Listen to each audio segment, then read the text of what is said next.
जगन्नाथ प्रभु के एक परम रसिक भक्त हुए, उनका नाम था अंगद जी महाराज। क्या नाम था? अंगद जी। एक राजा के महामंत्री थे अंगद जी, बहुत ध्यान से सुनना। और राजा जो था वो संबंध में अंगद जी का भतीजा भी लगता था, मतलब राजा के चाचा थे।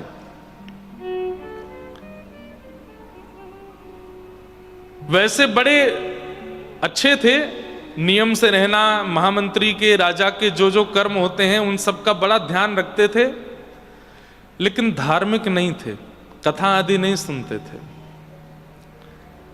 लेकिन भगवत कृपा से इनका जिनसे विवाह हुआ, अंगद जी की जो पत्नी थी वो बड़ी धार्मिक थी, नित्य कथा सुनती थी।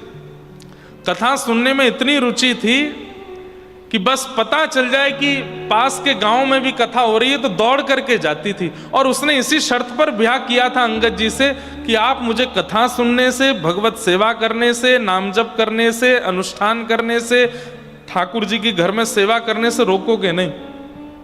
तो अंगद जी ने भी ये उसको वचन दिया और उससे भी वचन लिया कि तुम चाहे कथा सुनो, सेवा करो, सत्संग करो, अनुष्ठान करो, मुझसे कभी कहना नहीं कि तुम भी कथा में चलो, तुम भी सेवा करो, तुम भी नाम जप करो, मुझसे होगा नहीं। तो दोनों की आपस में ये कमिटमेंट हुआ था कि वो उनको नहीं छेड़ेंगे, ये इनको नहीं छेड़ेंगी, वो कथा में रहेंगे, ये बिल्कुल कथा में जाएंगे नहीं। तो अंगद जी कथा वार्ताओं से लाखों कोसों दूर रहते थे। लेकिन एक दिन, लेकिन प्रेम बहुत करते थे अपनी पत्नी से, बहुत प्रेम करते थे। पत्नी ने दीक्षा ले ली थी एक महाराज जी से, एकादशी का दिन था, तो महाराज जी का नियम था कि सब शिष्यों के यहां एकादशी के दिन सत्संग करने जाते थे। इस बार नंबर आया अंगद जी की पत्नी का। वो घबरा तो गई कि कहीं मेरे पति नाराज ना हो, लेकिन उसने सोचा कि इतने साल हो गए विवाह को, अब तो मान ही जाएंगे, और वैसे भी वो पूरे दिन राजभवन में रहते हैं, कोई दिक्कत नहीं, और थोड़े बहुत नाराज हुए भी तो मुझसे प्रेम इतना करते हैं, मना लूंगी मैं। महाराज जी अपने गुरुदेव को पूरी संगति के साथ में बुला लिया। गुरुदेव कथा करने लगे, सत्संग कीर्तन चल रहा था, उन्माद नृत्य कर रहे थे सब रसिक जन, और अंगद जी के घर में कथा चल रही थी। अंगद जी शाम को अपने राजभवन से लौट के आए और जैसे ही देखा ताल बज रहे हैं, कांसे बज रहे हैं, कूद कूद करके रसिक जन नाच रहे हैं, बीच में पत्नी भी नृत्य कर रही है, कई सारे श्रोता भी, अड़ोसी पड़ोसी भी आए हैं, आग करके आग बबूला हो गया। बंद करो ये सब, क्या कर रहे हो? ये कोई आश्रम है क्या? ये कोई आश्रम है? ये मेरा घर है, निकलो यहां से। वैसे तो संत जनों को अपमान का बोध होता नहीं, लेकिन इतने सारे वैष्णवों को एक साथ कोई आकर के डांट फटकारने लगे और कथा कीर्तन करने से रोके तो फिर सब सोचेंगे कि यहां से निकल के कहीं और करने में ही भलाई है। धीरे धीरे सब निकलने लगे। पत्नी रोकने लगी, मेरी बात तो सुनिए, आप ऐसे कैसे कह सकते हैं? बोले मेरा हाथ छोड़ो, ये घर है, क्या बना रखा है यहां पर? सब्जी मंडी की तरह सब लोग आ गए हैं, उछल उछल करके नाच रहे हैं, गा रहे हैं। ये मेरा घर है, मेरी अनुमति के बिना कोई कैसे आ जाएगा यहां पर? निकलो सब बाहर। सब संत महात्मा साधु जितने भी थे सब चले गए। पत्नी बहुत रोई। थोड़ी देर बाद अंगद जी का क्रोध शांत हो गया तो पत्नी के पास गए, देवी तुम मेरी बात सुनो। पत्नी बोली, बात नहीं, दूर रहिए मुझसे। और पत्नी ने कहा, आपको आज तक कभी रोका नहीं, टोका नहीं, ये भी नहीं बोल रही थी कि आज कथा है तो आप बैठो, आप जाके अपने कक्ष में बैठते। अरे अकेले आपका घर है, मेरा भी तो घर है, मैं भी तो गृह लक्ष्मी बनकर के आई हूं, मेरा अधिकार नहीं कि अपने घर में अपने गुरु को बुला के मैं सत्संग करा सकूं? अच्छा देवी अब तुम नाराज मत हो, मैंने तुमसे पहले ही कहा था तुम कुछ भी करना मुझको उसमें मत लेना, और घर में करोगी तो मुझे आना पड़ेगा। पत्नी ने कहा, आप भजन नहीं करते, साधन नहीं करते, नाम जप नहीं करते, सेवा नहीं करते, फिर भी मैं आपके साथ रहती हूं, लेकिन आज आपने जो किया है इसके बाद मैं संग नहीं रह सकती। लेकिन क्या करूं, पतिव्रता नारी हूं, छोड़ करके भी नहीं जा सकती। इसलिए वचनबद्ध होती हूं अंतिम श्वास तक, प्राण निकलने तक, चाहे मेरा जीवन 50, 60, 70 वर्ष का क्यों ना बचा हो, ना आपको देखूंगी, ना अपना मुख आपको दिखाऊंगी, रहूंगी आपके संगी। पत्नी के जितने कर्म होते हैं वो सब करूंगी, लेकिन मुख नहीं दिखाऊंगी, और ना आपको देखूंगी। आपने वैष्णव अपराध किया, मेरे गुरु का अपराध किया। और अंगद जी की पत्नी ने घूंघट कर लिया। 1.5-2 वर्ष हो गए अंगद जी अपनी पत्नी को देखे नहीं है, घूंघट में रहती है।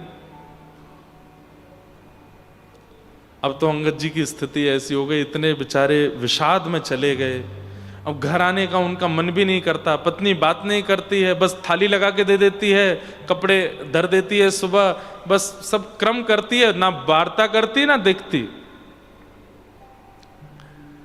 अंगद जी दुखी हारे बेचारे एक दिन अपने राजभवन से आ रहे थे, उन्हीं महाराज जी की कथा चल रही थी बीच रास्ते में। तो अंगद जी ने मन में सोचा, इस कथा ने मेरा पूरा घर उजाड़ दिया, लेकिन मेरी पत्नी मुझे त्यागने पर आतुर हो गई, कथा नहीं त्यागी उसने। ऐसा क्या है इस कथा में जो इतनी प्रिय लगती है? अपने घोड़े को कहीं बाहर बांध करके और अंगद जी भीतर जाकर के कथा में पीछे बैठे, और कथा का प्रसंग तो होते ही अद्भुत है।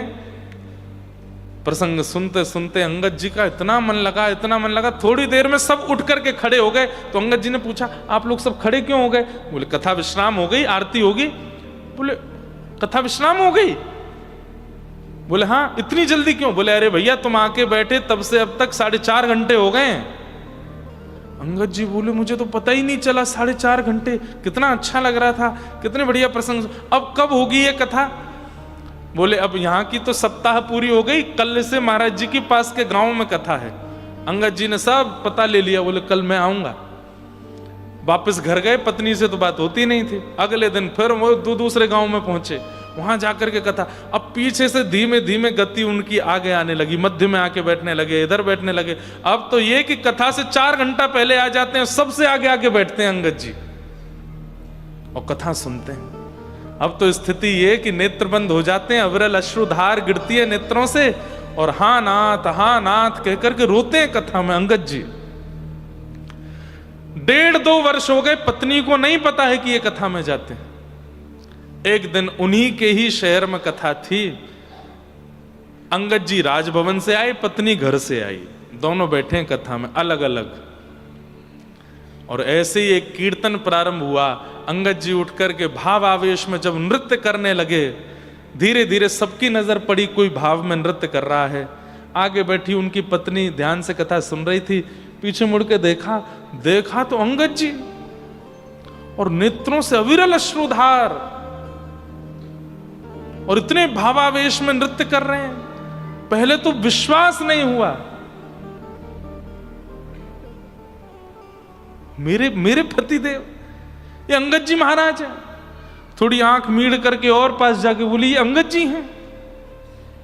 आज इतनी प्रसन्न हो गई, इतनी प्रसन्न हो गई।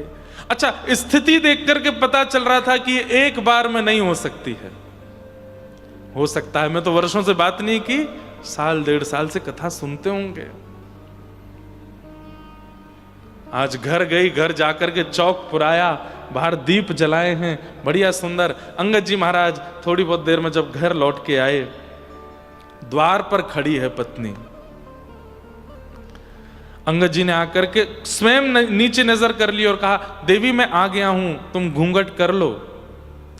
अंगद जी की पत्नी बोली, घूंघट उससे किया था जो वैष्णव अपराधी था, पर अब पता चला है कि आप भगवत कथा से प्रेम करने लगे हैं, तो आपसे घूंघट करूंगी तो अपराध हो जाएगा।